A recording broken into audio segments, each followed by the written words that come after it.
ओम शांति। 30 मई 2021 अव्यक्त बाप दादा की महावाक्य। Revise date 10/1/1988 Madhuban.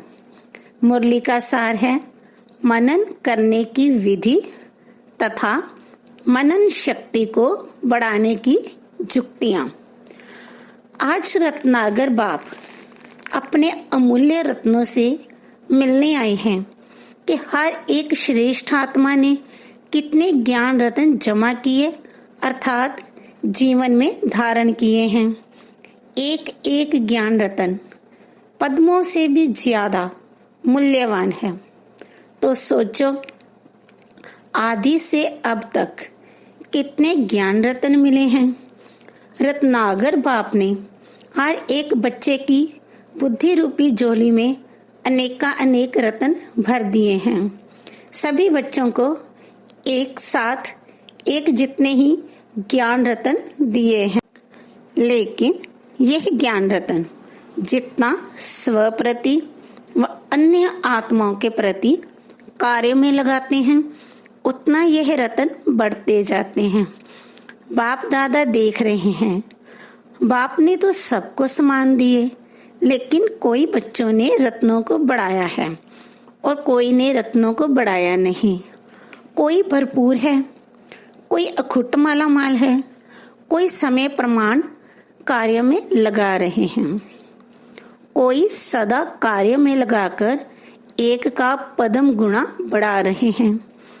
कोई जितना कार्य में लगाना चाहिए उतना लगा नहीं सकते, इसलिए रत्नों की वैल्यू को जितना समझना चाहिए उतना समझ नहीं रहे हैं। जितना मिला है वे बुद्धि में धारण किया तो किया, लेकिन कार्य में लाने से जो सुख, खुशी, शक्ति, शांति और निर्विघ्न स्थिति की प्राप्ति की अनुभूति होनी चाहिए वे नहीं कर पाते हैं। इसका कारण मनन शक्ति की कमी है, क्योंकि मनन करना अर्थात जीवन में समाना, धारण करना। मन ना करना अर्थात सिर्फ बुद्धि तक धारण करना। वह जीवन के हर कार्य में, हर कर्म में लगाते हैं, चाहे अपने प्रति, चाहे अन्य आत्माओं के प्रति, और दूसरे सिर्फ बुद्धि में याद रखते अर्थात धारण करते हैं। जैसे कोई भी स्थूल खजाने को सिर्फ तिजोरी में व लॉकर में रख लो और समय प्रमाण व सदा काम में नहीं लगाओ तो वह खुशी की प्राप्ति नहीं होती है। सिर्फ दिल का दिलासा रहता है कि हमारे पास है, ना बढ़ेगा ना अनुभूति होगी।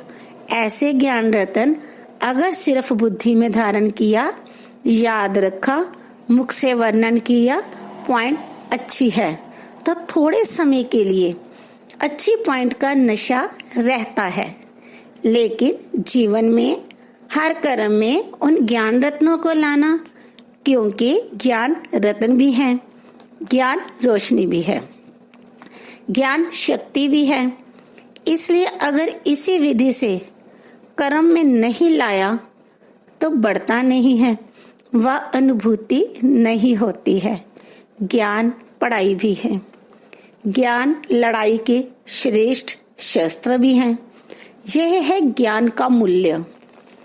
मूल्यों को जानना अर्थात कार्य में लगाना, और जितना जितना कार्य में लगाते हैं उतना शक्ति का अनुभव करते जाते हैं। जैसे शस्त्र को समय प्रमाण यूज नहीं करो तो वे शस्त्र बेकार हो जाता है, अर्थात उसकी जो वैल्यू है वे उतनी नहीं रहती है। ज्ञान भी शस्त्र है। अगर मायाजीत बनने के समय शस्त्र को कार्य में नहीं लगाया तो जो वैल्यू है उसको कम कर दिया, क्योंकि लाभ नहीं लिया। लाभ लेना अर्थात वैल्यू रखना। ज्ञान रतन सबके पास है, क्योंकि अधिकारी हो, लेकिन भरपूर रहने में नंबरवार हो। मूल कारण सुनाया। मनन शक्ति की कमी। मनन शक्ति बाप के खजाने को अपना खजाना अनुभव कराने का आधार है। जैसे स्थूल भोजन हजम होने से खून बन जाता है, क्योंकि भोजन अलग है, उसको जब हजम कर लेते हो तो वे खून के रूप में अपना बन जाता है। ऐसे मनन शक्ति से बाप का खजाना सो मेरा खजाना, यह अपना अधिकार, अपना खजाना अनुभव होता है। बाप दादा पहले भी सुनाते हैं, अपनी घोड़ तो नशा चढ़े, अर्थात बाप के खजाने को मनन शक्ति से कार्य में लगाकर प्राप्तियों की अनुभूति करो तो नशा चढ़े। सुनने के समय नशा रहता है, लेकिन सदा क्यों नहीं रहता? इसका कारण है कि सदा मनन शक्ति से अपना नहीं बनाया है। मनन शक्ति अर्थात सागर के तले में जाकर अंतर्मुखी बन हर ज्ञान रत्न की गुप्ता में जाना, सिर्फ रिपीट नहीं करना है, लेकिन हर एक पॉइंट का राज क्या है और हर पॉइंट को किस समय किस विधि से कार्यों में लगाना है और हर पॉइंट को अन्य आत्माओं के प्रति सेवा में किस विधि से कार्य में लगाना है। यह चारों ओर ही बातें हर एक पॉइंट को सुनकर मनन करो। साथ साथ मनन करते प्रैक्टिकल में उस राज के रस में चले जाओ, नशे की अनुभूति में आओ। माया के भिन्न भिन्न विघ्नों के समय व प्रकृति की भिन्न भिन्न परिस्थितियों के समय काम में लगाकर देखो कि जो मैंने मनन किया कि इस परिस्थिति के प्रमाण व विघ्न के प्रमाण यह ज्ञान रतन मायाजीत बना सकते व बनाने वाला है, वे प्रैक्टिकल हुआ, अर्थात मायाजीत बने। वो सोचा था मायाजीत बनेंगे, लेकिन मेहनत करनी पड़ी, वह समय व्यर्थ गया। इससे सिद्ध है कि विधि यथार्थ नहीं थी, तब सिद्धि नहीं मिली। यूज करने का तरीका भी चाहिए, अभ्यास चाहिए। जैसे साइंस वाले भी बहुत पावरफुल बॉम्ब्स, शक्तिशाली गोले ले जाते हैं, समझते हैं बस इससे अब तो जीत लेंगे, लेकिन यूज करने वाले को यूज करने का ढंग नहीं आता तो पावरफुल बॉम्ब होते भी यहाँ वहाँ ऐसे स्थान पर जाकर गिरता जो व्यर्थ चला जाता। कारण क्या हुआ? यूज करने की विधि ठीक नहीं। ऐसे एक एक ज्ञान रतन अति अमूल्य है। ज्ञान रतन व ज्ञान की शक्ति के आगे परिस्थिति व विघ्न ठहर नहीं सकते। लेकिन अगर विजय नहीं होती है तो समझो यूज करने की विधि नहीं आती है। दूसरी बात, मनन शक्ति का अभ्यास सदा ना करने से समय पर बिना अभ्यास के अचानक काम में लगाने का प्रयत्न करते हो, इसलिए धोखा खा लेते हो। यह अलबेलापन आ जाता है। ज्ञान तो बुद्धि में है ही, समय पर काम में लगा लेंगे, लेकिन सदा का अभ्यास, बहुत काल का अभ्यास चाहिए। नहीं तो उस समय सोचने वाले को क्या टाइटल देंगे? कुंभकर्ण, उसने क्या अलबेलापन किया? यही सोचा ना कि आने दो, आएंगे तो जीत लेंगे। तो ऐसा सोचना कि समय पर हो जाएगा, यह अलबेलापन धोखा दे देता। इसलिए हर रोज मनन शक्ति को बढ़ाते जाओ। रिवाइज कोर्स में व अव्यक्त में रोज सुनते हो, तो मनन शक्ति को बढ़ाने के लिए रोज कोई न कोई एक विशेष पॉइंट बुद्धि में धारण करो और जो 4 बातें सुनाई उस विधि से अभ्यास करो। चलते फिरते हर कर्म करते, चाहे स्थूल कर्म करते हो चाहे सेवा का कर्म करते हो, लेकिन सारा दिन मनन चलता रहे। चाहे बिजनेस करते हो व दफ्तर का काम करते हो, चाहे सेवा केंद्र में सेवा करते हो, लेकिन जिस समय भी बुद्धि थोड़ा फ्री हो तो अपने मनन शक्ति के अभ्यास को बार बार दोहराओ। कई काम ऐसे होते हैं जो कर्म कर रहे हैं उसके साथ साथ और भी सोच सकते हैं।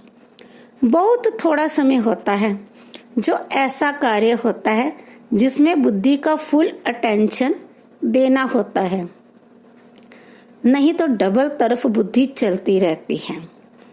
ऐसा समय अगर अपनी दिनचर्या में नोट करो तो बीच बीच में बहुत समय मिलता है। मनन शक्ति के लिए विशेष समय मिले तब अभ्यास करेंगे, ऐसी कोई बात नहीं है। चलते फिरते भी कर सकते हो। अगर एकांत का समय मिलता है तो बहुत अच्छा है। और महीनता में जाए, हर पॉइंट के स्पष्टीकरण में जाओ, विस्तार में लाओ तो बहुत मजा आएगा। लेकिन पहले पॉइंट के नशे की स्थिति में स्थित होके करना, फिर बोर नहीं होंगे। नहीं तो सिर्फ रिपीट कर लेते हैं, फिर कहते ये तो ओ हो गया, अब क्या करें। जैसे कई सुदर्शन चक्र चलाने में हंसाते हैं ना, चक्र क्या चलाएं, 5 मिनट में चक्र पूरा हो जाता है। स्थिति का अनुभव करने नहीं आता है तो सिर्फ रिपीट कर लेते हैं। सतयुग, त्रेता, द्वापर, कालयुग, इतने जन्म, इतनी आयु, इतना समय है, बस पूरा हो गया। लेकिन स्वदर्शन चक्रधारी बनना अर्थात नॉलेजफुल, पावरफुल स्थिति का अनुभव करना, पॉइंट के नशे में स्थित रहना, राज में राजयुक्त बनना, ऐसा अभ्यास हर पॉइंट में करो। ये तो एक स्वदर्शन चक्र की बात सुनाई। ऐसे हर ज्ञान की पॉइंट को मनन करो और बीच बीच में अभ्यास करो। ऐसे नहीं सिर्फ आधा घंटा मनन किया, समय मिले और बुद्धि मनन के अभ्यास में चली जाए। मनन शक्ति से बुद्धि बिजी रहेगी तो स्वतः ही सहज मायाजीत बन जाएंगे। बीजे देख माया आपे ही किनारा कर लेगी। माया आए और युद्ध करो, भगाओ, फिर कभी हार कभी जीत हो। यह चींटी मार्ग का पुरुषार्थ है। अब तो तीव्र पुरुषार्थ करने का समय है, उड़ने का समय है। इसलिए मनन शक्ति से बुद्धि को बिजी रखो। इसी मनन शक्ति से याद की शक्ति में मगन रहना, यह अनुभव सहज हो जाएगा। मनन मायाजीत और व्यर्थ संकल्पों से भी मुक्त कर देता है। जहां व्यर्थ नहीं, विघ्न नहीं, तो समर्थ स्थिति व लगन में मगन रहने की स्थिति स्वतः ही हो जाती है। कई सोचते हैं बीज रूप स्थिति व शक्तिशाली याद की स्थिति कम रहती है। जहां बहुत अटेंशन देने के बाद अनुभव होता है, इसका कारण अगले बार भी सुनाया कि लीकेज है। बुद्धि की शक्ति व्यर्थ के तरफ बंट जाती है। कभी व्यर्थ संकल्प चलेंगे, कभी साधारण संकल्प चलेंगे। जो काम कर रहे हैं उसी के संकल्प में बुद्धि का बिजी रहना, इसको कहते हैं साधारण संकल्प।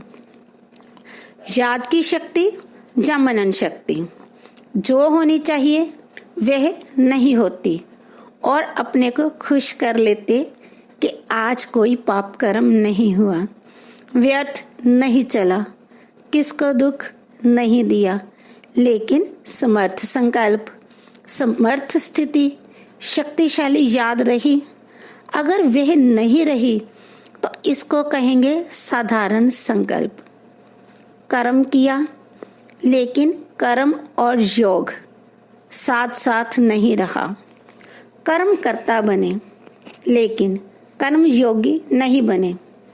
इसलिए कर्म करते भी जब मनन शक्ति या मगन स्थिति की शक्ति, दोनों में से एक अनुभूति सदा रहनी चाहिए।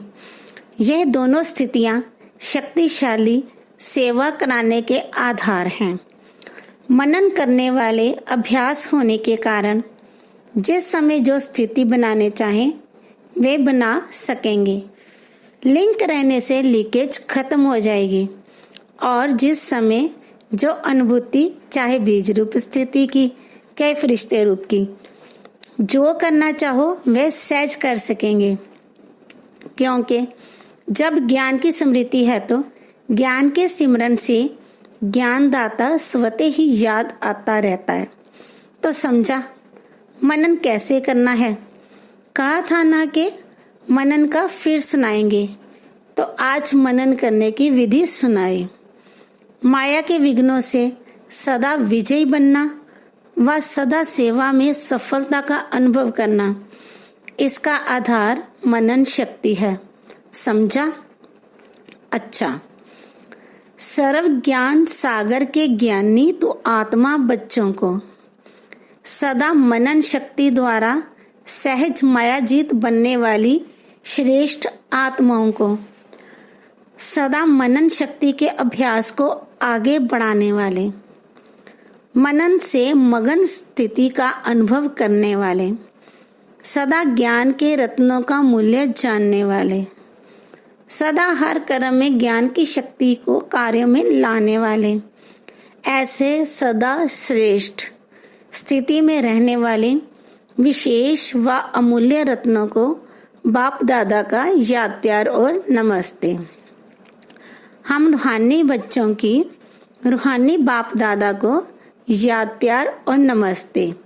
शुक्रिया बाबा, शुक्रिया। पार्टियों से अव्यक्त बाप दादा की मुलाकात।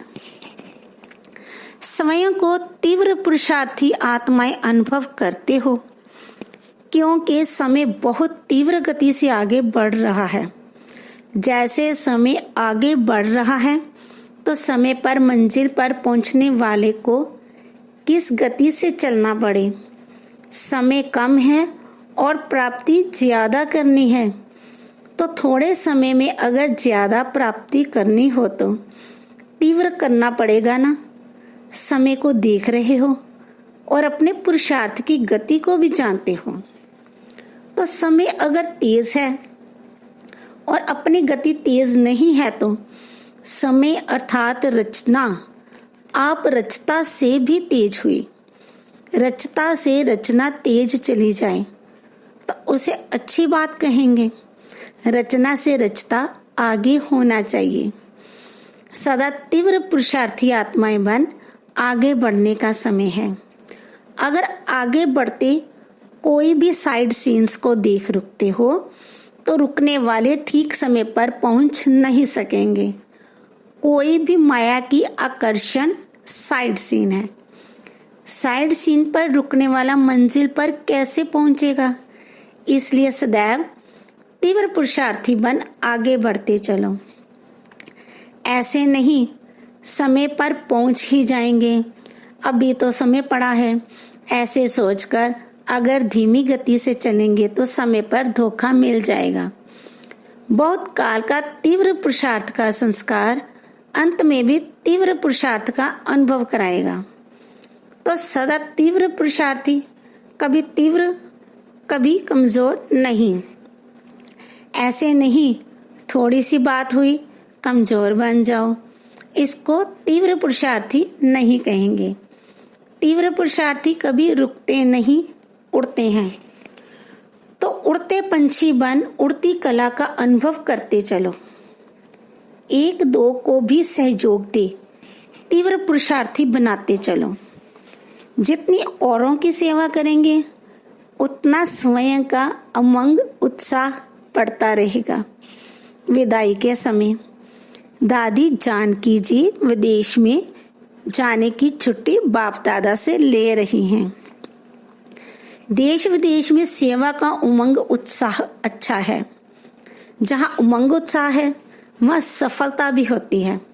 सदा ये अटेंशन रखना है कि पहले अपना उमंग उत्साह हो, संगठन की शक्ति हो, स्नेह की शक्ति, सहयोग की शक्ति हो तो सफलता उसी अनुसार होती है।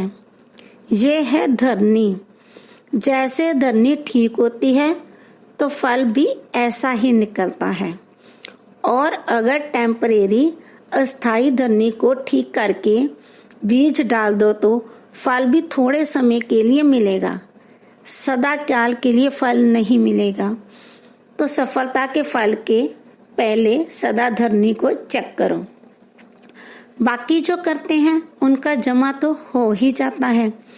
अभी भी खुशी मिलती है और भविष्य तो है ही।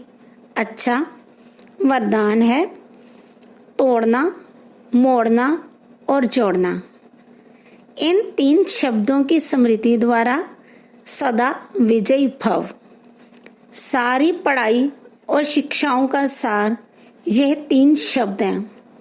नंबर 1, कर्म बंधन तोड़ने हैं। नंबर 2, अपने संस्कार स्वभाव को मोड़ना है। और नंबर 3, एक बाप से सर्व संबंध जोड़ने हैं। यही 3 शब्द संपूर्ण विजयी बना देंगे। इसके लिए सदा यही स्मृति रहे, जो भी इन नयनों से विनाशी चीजें देखते हैं वे सब विनाश हुए पड़े हैं। उन्हें देखते भी अपने नए संबंध, नए सृष्टि को देखते रहो तो कभी हार हो नहीं सकती। स्लोगन है, योगी की निशानी है सदा क्लीन और क्लियर। ओम शांति।